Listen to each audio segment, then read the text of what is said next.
Welcome back to Tools and Track.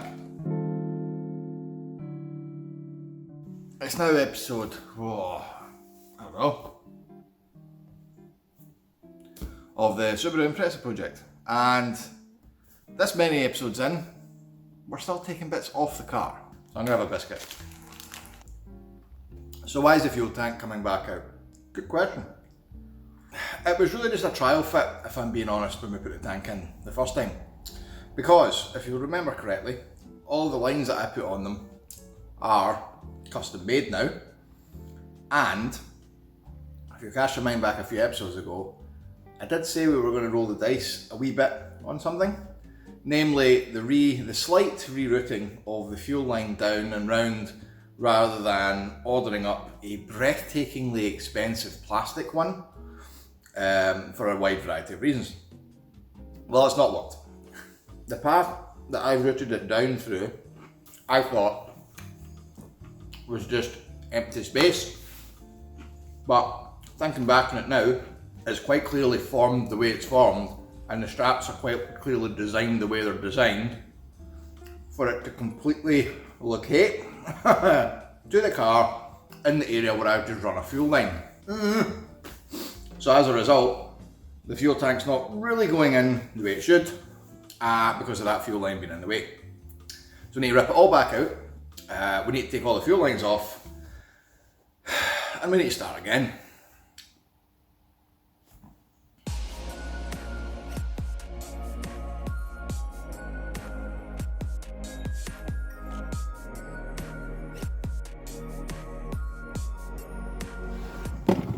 You know a man is an optimist when he test fires a tank, but connects the bloody loom.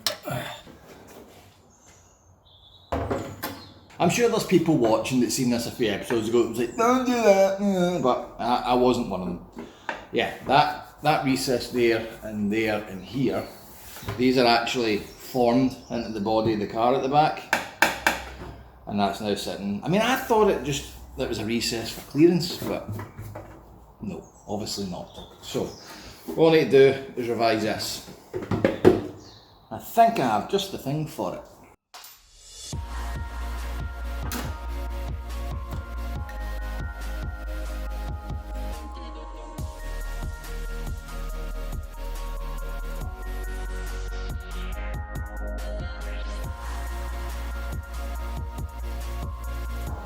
Well, that's the tank on. That's round 2. Seems to be fitting, which is good.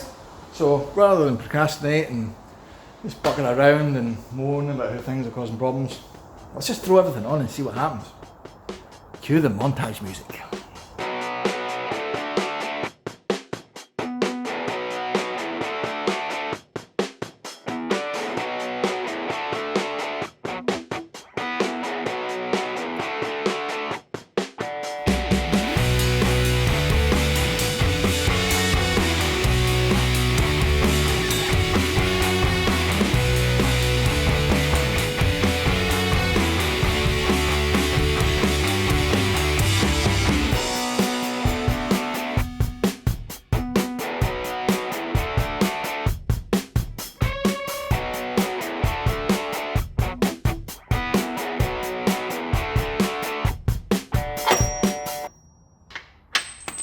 As you've probably guessed, this is going to be a total waste of time.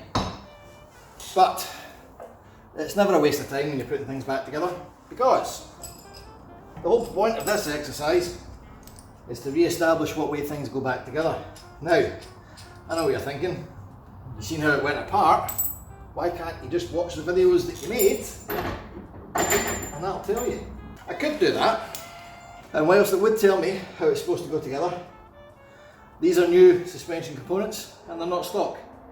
So there is going to be a bit of trial and error with this. One such trial and error is this thing, which I cannot seem to get a bolt to pass through. So we know we need to take the subframe back off because there's bolts in there for the other side that are interfering with the tank. Also, well done me, I completely forgot about that welded captive nut in the boot. So we'll need to sort that there as well. Good news is the rest of it seems to go together okay. I've got confusions with this bolt as it seems far too short, but I don't seem to have anything else that's long enough to make it work. But we'll look at that in a bit more depth. This, however, This really confuses me because that's exactly where this is meant to go through. It really doesn't. Right, I've just tried this bolt on the other side and it does pass through. So, careful now. Could these bolts be different widths? So, could this be the bolt for that side? No. Right, cheap eBay arms have given me problems. That's the wrong size. You know, I really hate having to modify stuff. Especially when it's modified stuff you've bought. 14mm. Yeah. I'm going to find a 14mm drill and just run through this.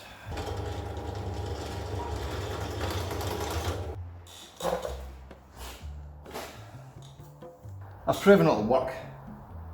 Obviously the alignment's completely out because we've just thrown the arms on.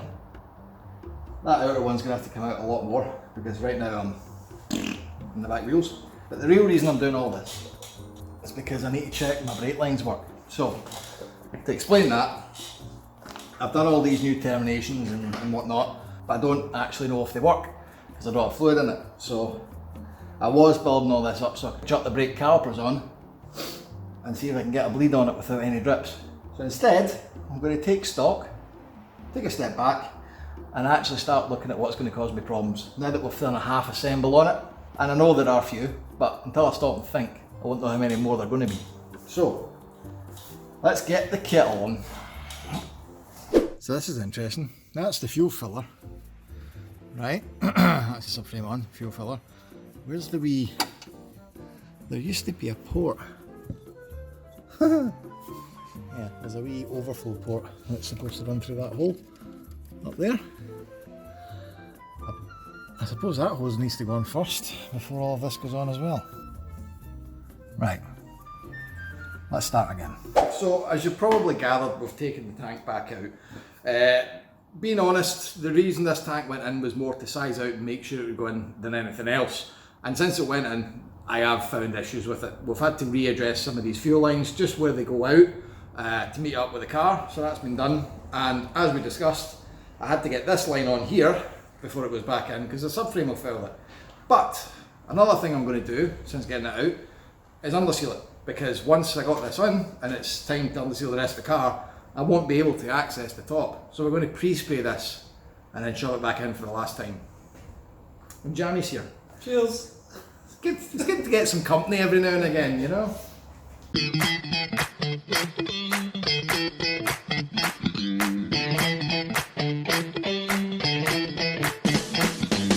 Putting all this fuel filter assembly on so that when the tank goes back in, we're, you know, putting it in the right place.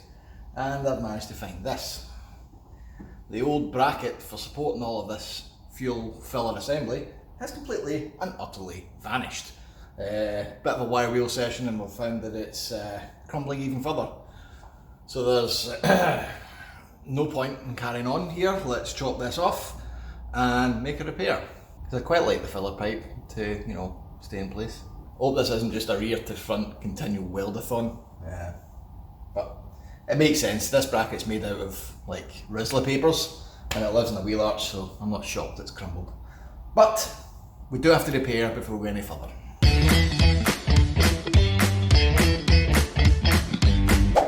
So that's what a wee bracket looks like once it's removed. As you can see, utterly toast.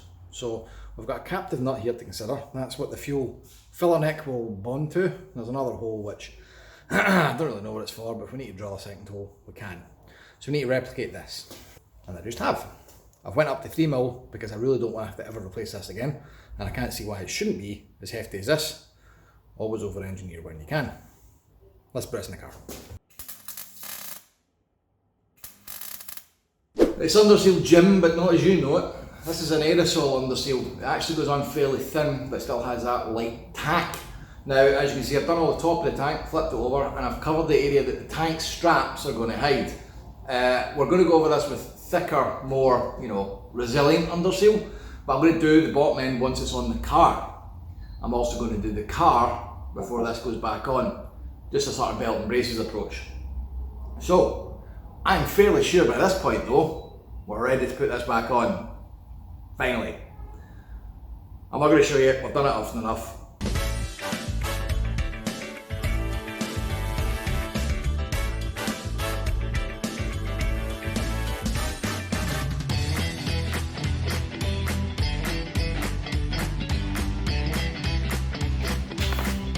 Right, it's time to build up the diff assembly in readiness to put it on the car. But before we do, there's a couple of things we need to address. First off, we need to take the diff studs out. These are getting replaced because I don't like the look of the threads on the back. So, in order to do this, you need one of two things. A stud removal tool, which I don't have, or option B, the Mingy Bag way. First you need to take two nuts, these nuts. Get the two nuts together and then tighten them against each other using the other spanner that you've not put on. Once they're locked, use the inside spanner, undo it counterclockwise, and it'll take the whole stud out. Once you've got the stud out, break the two nuts apart obviously, otherwise they will be permanently part of that stud, and then get some vice grips on it to take the whole lot out, which leaves you with something like that. Once that's out, discard forever and move on to the next task.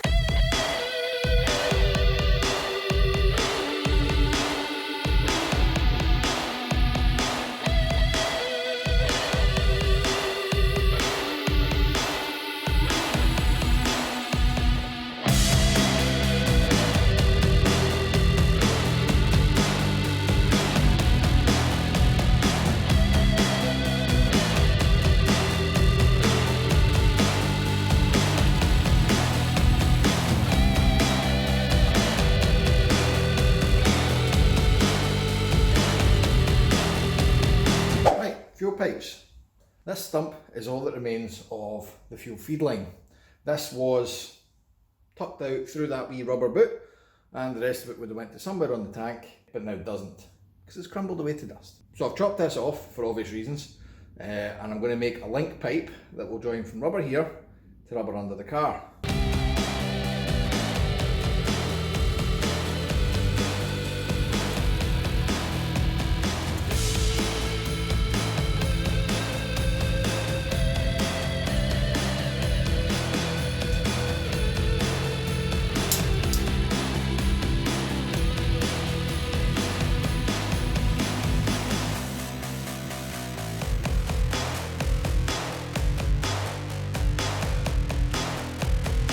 This, you may recognise as being some form of diff bush support bracket nonsense.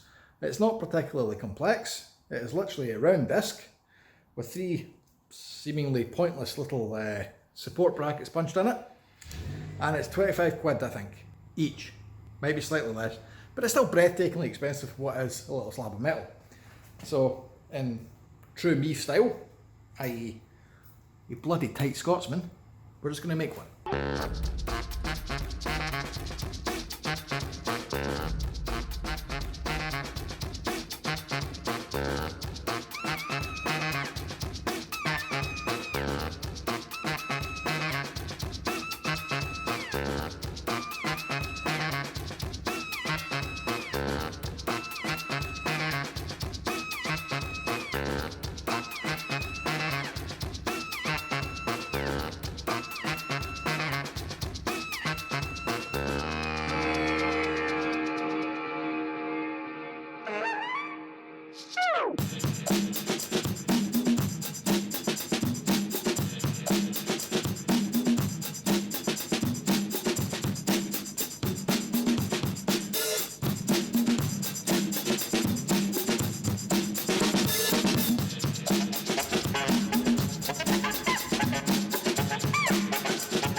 Okay, that's a lot of stuff back on.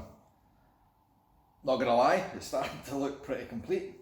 With the exception of suspension and brakes, to be quite honest, it's more or less done. That's a frightening prospect. People that do big projects, like myself, who may be watching, probably know what this kind of feeling is, where you get to a point where it's, you know, you're ready for a big milestone, but you've got the nerves, and you don't really want to find out all the mistakes you've made, so you just sort of keep procrastinating and finding other wee things to do. We need to establish what mistakes we've made, if any. So it's time for me to go get a couple of jerry cans, fill this thing up with some super unleaded and see if it starts.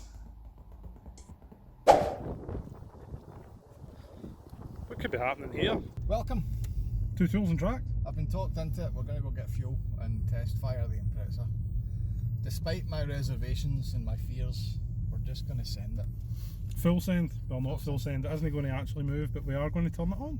Yes. What a nice day it is. We don't often do road trips, so I thought let's take the road trip. Go and see what we can see. Aye. Riveting stuff. See, no matter how old and how many times I do that, it never stops feeling dodgy filling up a jerry can at a petrol station. You also feel like some big man, a man's going to come out and tell you off for it. It's like, well, like that big man. Oh! It's like, see when you see the police and you sort of panic. Is that just me? It's force of habit. 1586 to fill 2 jerry cans, Jesus. 1586? Awfully jovial, isn't it? For 2 f***ing jerry cans. 1586, welcome to the new world. Mate, they only hold, what, 2 gallons? 5 litres each. 2 and a bit gallons? Yeah. 15 quid? Yeah. Oh, I'm glad I've got a V6 that does 20 miles to the gallon. Oh yeah. Oh well, onward! Right, I'll get the cans, you get the milk. Give me a minute till I depart my rather sizable bulk from your nice 3 Series. Oh, the gloves are on. The gloves are back on, yeah. Try to take good care of my hands these days. Here's a sight I'll need to get used to. The constant looking of fuel going in. Brother, I feel your pain. 94 quid, 300 miles. Not that I've got any excuse to moan with a 4 litre turbocharged V8 TVR. The TVR isn't bad in fuel, but is it? Because it's so light. It's probably because I never get to drive. Well, I don't see any drips so far, so this is positive.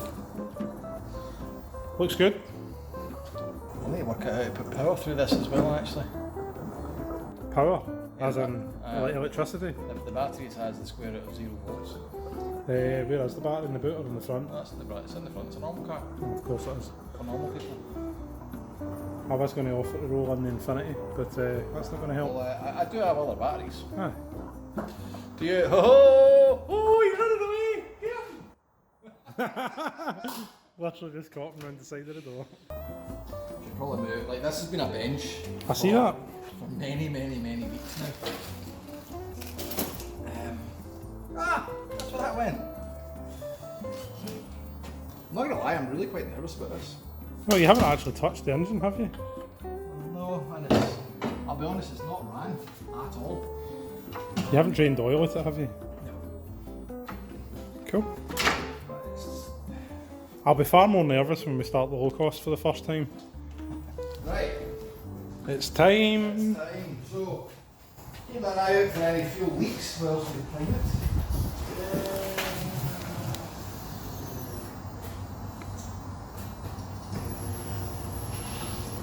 Stop! There's a fuel leak over here. Found one. That didn't take long. There. You can see it where it's dripped on the floor next to the arm. It did drip out at the bottom, mate. I saw where it was originating. See that? There's just many areas now where it can drip from. This seems like exactly the same place where it was dripping before we started all this work. Let's just look at it.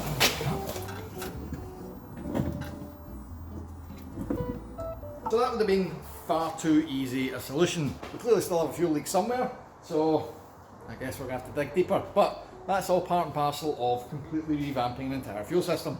There's going to be some teething problems here and there.